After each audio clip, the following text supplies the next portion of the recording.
कभी डीएलएड को प्राथमिकता दो, तो कभी एनआईओएस को मान्य करो, तो कभी एनआईओएस को प्राथमिकता दो, कभी सीटेट दिसंबर को मान्य करो, तो फिर बीटेट को प्राथमिकता दो।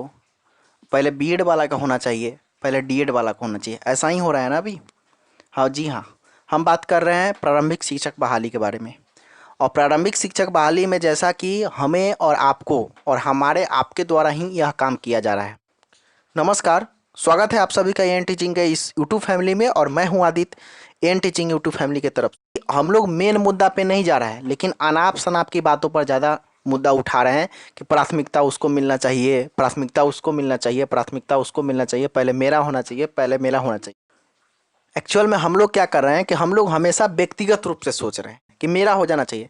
लेकिन हम कह रहे हैं कि आपने कहा कि बीटेड को प्राथमिकता दो, आपने कहा पहले डीएड को प्राथमिकता दो, आपने कहा पहले जो है एनआईओएस को प्राथमिकता दो, आपने कहा सीटेट दिसंबर को भी शामिल करो, आपने कहा सीटेट जुलाई को भी शामिल करो, आपने कहा एनआईओएस से एनआईओएस जुलाई वाले को शामिल करो। अर्थात ये सब तो हम कर रहे हैं, लेकिन कोई भी इस मुद्दा को कभी नहीं उठाता है कि हमारे राज्य में डोमिसाइल लागू होना चाहिए, हमारे राज्य में स्थानीयता का नियम लागू होना चाहिए। ये बात आप लोग कभी नहीं कहते हैं, लेकिन मेन मुद्दा जो है ना वही है। अर्थात स्थानीयता जब तक हम लोग के पास में नहीं आएगा, किसी का नौकरी होना बहुत ज़्यादा मुश्किल है। क्योंकि आप सोच सकते हैं हम लोग खुद अपने में अपने कर रहे हैं, अपने अपने में एक दूसरे को काट रहे हैं कि तुम्हारा नहीं होना चाहिए, मेरा होना चाहिए, तुम्हारा नहीं होना चाहिए, मेरा होना चाहिए, और मेरा पहले हो जाना चाहिए, तुम्हारा हो या ना हो। लेकिन कभी भी जो आपके अदर स्टेट से हैं, अर्थात हमारे स्टेट में आकर वो अप्लाई किए हैं, और उनका मेधा अंक आप देख सकते हैं। और मेधा अंक देखने के बाद आपको खुद से पता लग जाएगा कि हम लोग का मेरिट क्या है, आप लोग का मेरिट क्या है। और उन राज्य जो अलग अलग राज्य से आकर जो हमारे राज्य में जो फॉर्म अप्लाई किए रहे हैं प्रारंभिक शिक्षक बहाली के लिए, उनका मेरिट क्या है। तो इसके लिए तो कोई नहीं लड़ते हैं ना कि हम लोग के यहाँ डोमिसाइल लागू होना चाहिए, स्थानीयता का नियम लागू होना चाहिए। लेकिन इसके लिए आप लड़ेंगे कि इसको शामिल करो, उसको शामिल करो। मेन जो मुद्दा है आप लोग उसे पकड़े। अब आप इसी में देख रहे हैं कि बहुत लोग जो है केस का सहारा ले रहे हैं कि सीटेट दिसंबर को शामिल नहीं करेंगे तो केस किया जाएगा। और केस में बहुत लोग पैसा भी दे रहे हैं, बहुत लोग जो है ये कर रहे हैं, डोनेट कर रहे हैं पैसा कि हाँ हम आपका साथ दे रहे हैं। अरे केस करने से क्या होगा, ऑलरेडी यह वैकेंसी जो है 1.5 साल पहले हो चुका है, 1.5 साल से ये वैकेंसी चल रही है। और अभी सरकार जो है हेडलाइन बनाकर निकालती है कि 94,000 शिक्षकों की होगी बहाली, या 94,000 शिक्षकों की होगी बहाली 3 महीना में करेंगे पूरा प्रक्रिया। 1.5 साल तो हो गया, अब क्या 3 महीना में कहाँ होगा। 1.5 साल से तो 3 महीना हो ही रहा है आपका।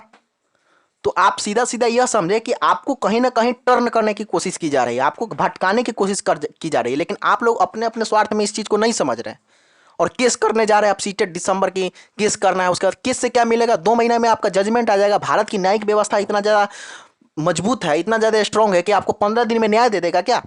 और उसके बाद में वो बोल देगा कि हाँ सीटेट दिसंबर को शामिल कर लेना है। हम ये बात नहीं कर रहे कि उसको शामिल नहीं करना, लेकिन केस का सहारा आप क्यों ले रहे हैं। केस से दूर रहिए ना। न्याय न्याय आपको चाहिए तो न्याय आपको न्यायालय 15 दिन में नहीं दे सकता है। ऑलरेडी 1.5 साल इस वैकेंसी का हो चुका है। तो आप इस बात को क्यों नहीं समझते कि हमारे पास अगर दोस्त डोमिसाइल नीति अगर हमारे राज्य में लागू हो जाए तो सभी बच्चों का हो जाएगा, जितने भी है। आप दिसंबर हो तब, चाहे जुलाई हो, या बीएड हो, या सीटेट हो, या बीएड कोई भी हो, किसी भी सत्र में आप पास किए हैं, सीटेट बीटेट कुछ भी, आपका नौकरी निश्चित है अगर सीट की संख्या इतनी है। पहला मुद्दा, सबसे मुद्दा ये है, पहला मुद्दा ये है कि डोमिसाइल लागू होना चाहिए। दूसरा मुद्दा ये है कि जो लोग 94,000 का सपना देख रहे हैं, 94,000 में आपने कभी देखा है कि उसका सीट का वितरण कैसे किया गया है, कहां पर कौन सा सीट कितना है। आप कभी जा करके उस तालिका को देखिए और पढ़िए, उसके बाद आपको पता लगेगा कि मेरा सीट कितना है।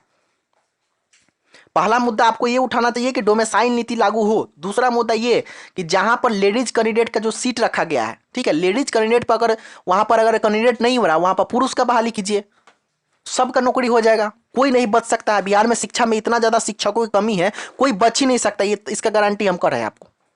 लेकिन ये बात तो आप लोग मुद्दा नहीं उठाते हैं ना। आप लोग अपने में अपने लड़िएगा और केस करने के लिए सीटेट दिसंबर वाले के लिए वगैरह वगैरह जो भी हो आप केस कीजिएगा और केस कीजिएगा। फिर से सरकार तो चाहती है कि हम केस करें, सरकार यह चाहती है कि हम केस करें और केस के बाद में उस चीज को हम पोस्टपोनमेंट फिर से कर दे और फिर से उसको स्थगित कर दे और फिर बोले कि हम माननीय उच्च न्यायालय का आदेश जब तक नहीं आएगा तब तक हम बहाली को चालू नहीं कर सकते। अब आप सोचिए, जो लड़का 1.5 साल से इस आस में बैठा हुआ है और फिर से जो है उस पर केस कर दिया जाएगा और फिर से जो है उस पर स्थगित कर दिया जाएगा, तो बताइए फिर से ये कहां से न्याय मिला आपको, बताइए। आप खुद सोच सकते हैं इस चीज को।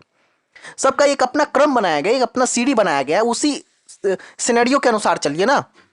केस मुकदमा से कुछ नहीं होने वाला है, आप सभी को बता दें। जो लोग किसी अन्य दलाल को, जो दलाल के चक्कर में पड़ चुके हैं और सीटेट दिसंबर के लिए जो है वो लोग केस कर रहे हैं, ये कहीं से भी सार्थक आपका नहीं होगा, हम आपको बता दें। डोमिसाइल के लिए केस कीजिए, डोमिसाइल नीति के लिए केस कीजिए, सभी का रक्षा होगा, हम पूरे बिहार वासी का रक्षा होगा।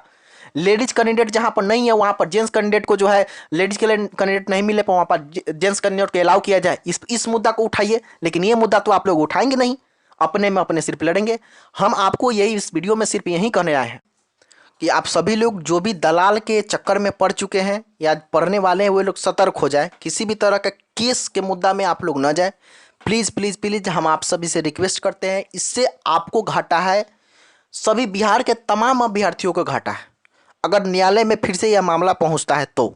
इसीलिए किसी भी, और बहुत सारे उचक्के हमारे बिहार में पड़े हुए हैं जो स्टूडेंट रहते हैं, जो खुद सीटेट को क्लियर नहीं किया, खुद नियोजन प्रक्रिया में भाग नहीं लिया और खुद दिसंबर के लिए वो केस लड़ने जाएगा। तो वैसे लोगों से आपको दूर रहना है, जिससे हमारा वास्तव में कल्याण हो सकता है। उन चीज़ों पर हम लोग लड़ेंगे तो ज़्यादा सही है, और फालतू की चीज़ों पर लड़ना एकदम बिल्कुल बेकार है। हम ये नहीं कह रहे कि सीटेट दिसंबर को अलाउ नहीं करना है, बिल्कुल करना है, ठीक है, कोई दिक्कत नहीं है।